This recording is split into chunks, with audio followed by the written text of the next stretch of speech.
43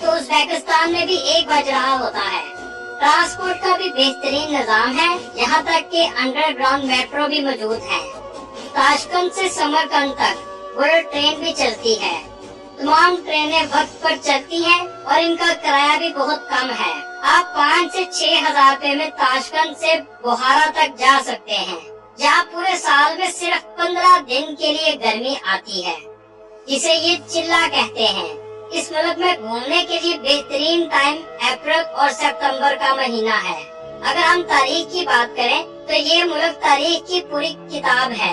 پہلے ترکوں نے یہاں آبپاشی کا نظام شروع کیا اور بخارا اور سمرقند جیسے شہر آباد کیے۔ اپنے محلے وقوع کی وجہ سے علاقے بہت جلد آباد ہو گئے۔ چین اور یورپ کے درمیان اہم راستہ بن گئے، جسے بعد میں شہر ریشم کے نام سے جانا جاتا ہے۔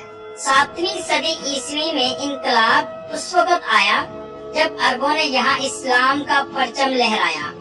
13ویں صدی عیسوی میں چنگیز خان کی چنگاری یہاں بھی پہنچی اور پورے علاقے کو اس نے تہس نہس کر کے رکھ دیا۔ 14ویں صدی عیسوی میں چاروں بڑی ریاستیں کمزور ہو گئیں۔ سلجوق کی سلطنت ختم ہو گئی، ایوبی ریاست بھی کمزور ہو گئی اور بازنطینی امپائر کی اینٹیں بھی گرنا شروع ہو گئی۔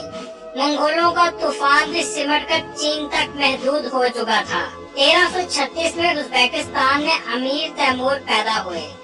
تیمور بہت ہی ذہین تھے، اس نے 10 سال کی عمر میں قرآن پاک حفظ کر لیا۔ تیمور بہت ہی صلاحیتوں کے مالک تھے، وہ ایک وقت میں دونوں ہاتھوں سے کام لے سکتے تھے۔ 1370 میں منگولوں کو شکست دینے والا بھی تیمور تھا اور شہروں کے شہر منگولوں سے واپس حاصل کر لیے۔ 1398 میں تیمور شہروں کے شہر فتح کرتے ہوئے ہندوستان پہنچ گیا۔ یہ ملتان اور دیپال پور سے ہوتا ہوا دسمبر 1398 میں دلی پہنچا اور اسے فتح کر لیا۔ 1405 میں اس کا انتقال ہو گیا۔ 1876 میں روس نے اس پر قبضہ کر لیا اور اس کے بعد سوویت یونین کے 1991 میں ٹوٹنے کے بعد ازبیکستان نے آزادی کا اعلان کر دیا۔ دوستو، اس ملک کے بارے میں بتاتا چلوں، یہ دنیا کے سستے ترین ممالک میں شمار ہوتا ہے۔ یہاں انفلیشن ریٹ بہت زیادہ ہے، اس کے باوجود آپ کو لوگ خوشحال نظر آئیں گے۔ مرد اور عورتیں دونوں کام کرتے ہیں۔ ان کی زبان کی بات کریں تو یہ ازبیک بولتے ہیں، جو ترکی کی زبان سے ملتی جلتی ہے، جیسے انڈیا کی ہندی اور پاکستان کی اردو آپس میں ملتی جلتی ہے۔ ان کے اگر شہر کی بات کریں تو تاشکند ان کا دارالحکومت ہے، جو پاکستان سے تقریباً 2 گھنٹے کی فلائٹ پر ہے۔ یہ بہت پرامن اور خوبصورت شہر ہے۔ اس کی کل آبادی 20 لاکھ کے قریب ہے۔ 1966 کے زلزلے کے بعد تاشکند تقریباً مکمل طور پر دوبارہ تعمیر کیا گیا۔ ملک کا دوسرا بڑا شہر سمرقند ہے۔ حضرت دانیال علیہ السلام کا مزار بھی اسی شہر میں ہے۔ حضرت دانیال کے دنیا میں 2 مزارات ہیں، ایک ایران میں اور دوسرا سمرقند میں۔ اس شہر کے 8 دروازے ہوا کرتے تھے اور اس سٹی کو کیپٹل آف ورلڈ بھی کہا جاتا تھا۔ حضرت محمد صلی اللہ علیہ وسلم کے کزن حضرت حسام بن عباس کی قبر مبارک بھی سمرقند میں موجود ہے۔ اس شہر کے گنبد زیادہ تر فیروزی رنگ کے نظر آئیں گے۔ تیمور کے زمانے میں عمارتوں کو بہت خوبصورتی سے بنایا گیا۔ اب ہم بات کریں گے ریگستان کی۔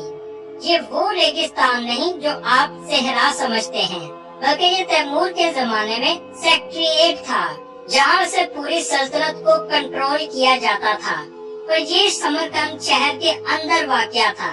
سمرقند کی روٹیاں بھی بہت مشہور ہیں۔ سمرقند میں بہت ہی نفیس کاغذ بھی تیار ہوتا ہے، جس کی ساری دنیا میں بہت مانگ ہے۔ امام بخاری رحمت اللہ علیہ کا مزار بھی سمرقند میں موجود ہے۔ محمد بن اسماعیل امام بخاری رحمت اللہ علیہ 20 جولائی 810 عیسوی کو پیدا ہوئے۔ آپ نے ابھی آنکھیں بھی نہ کھولی تھی کہ بینائی جاتی رہی۔ اس المناک سانے سے آپ کی والدہ کو شدید صدمہ ہوا۔ انہوں نے اللہ کے حضور اپنے بیٹے کی بینائی کے لیے دعائیں مانگی۔ ایک رات انہوں نے حضرت ابراہیم علیہ السلام کو خواب میں دیکھا اور انہوں نے فرمایا کہ آپ کی دعا اللہ نے قبول کر لی ہے، اور جب صبح اٹھی تو بینائی اللہ کے فضل سے واپس آ گئی تھی۔ امام بخاری رحمۃ اللہ علیہ ہر طرح سے حدیث کی صحت کا یقین ہو جاتا تب ہی اس کا اندراج کے لیے قلم اٹھاتے۔ آپ رحمۃ اللہ علیہ کی سب سے بڑی تصنیف صحیح بخاری ہے۔ اسے قرآن پاک کے بعد سب سے مقدس کتاب مانا جاتا ہے۔ 10 شوال 256 ہجری بعد نماز عشاء آپ اپنے حالق حقیقی سے جا ملے اور آپ کو سمرقند میں سپرد ہاتھ کیا گیا۔ آپ صلی اللہ علیہ وآلہ وسلم اور ان کی آل پر کروڑوں درود و سلام۔ ازبکستان کا ایک مشہور شہر بخارا ہے، جہاں ابو علی سینا کی گلیاں اور اولیاء کرام کے مزار موجود ہیں، اور یہ بھی تاریخی لحاظ سے بہت اہمیت رکھتا ہے۔ امام ترمذی رحمۃ اللہ علیہ کا مزار بھی شہر بہت سٹی میں موجود ہے، جہاں وزٹر جاتے ہیں۔ اگر ہم ویزا کی بات کریں تو اس کے لیے آپ کو انویٹیشن لیٹر کی ضرورت پڑے گی۔ فلائٹ ٹکٹ اور پاسپورٹ کے ساتھ آپ کو اسلام آباد ایمبیسی میں جمع کروانا پڑے گا، اور یہ ویزا 1 یا 2 دن میں بآسانی لگ جاتا ہے۔ اور اگر فلائٹ کی بات کریں تو پاکستان سے تاشکند کی فلائٹ تقریباً 2 لاکھ کے قریب ہے۔ دوستو، یہ تھی آج کی ہماری انفارمیٹیو اور دلچسپ ویڈیو۔ آپ کو ویڈیو کیسے لگی کمنٹ میں ضرور بتائیے گا، اور نئے آنے والے دوستوں سے گزارش ہے ہمارے چینل کو سبسکرائب اور لائک ضرور کیجیے گا۔ اگلی ویڈیو تک اللہ حافظ۔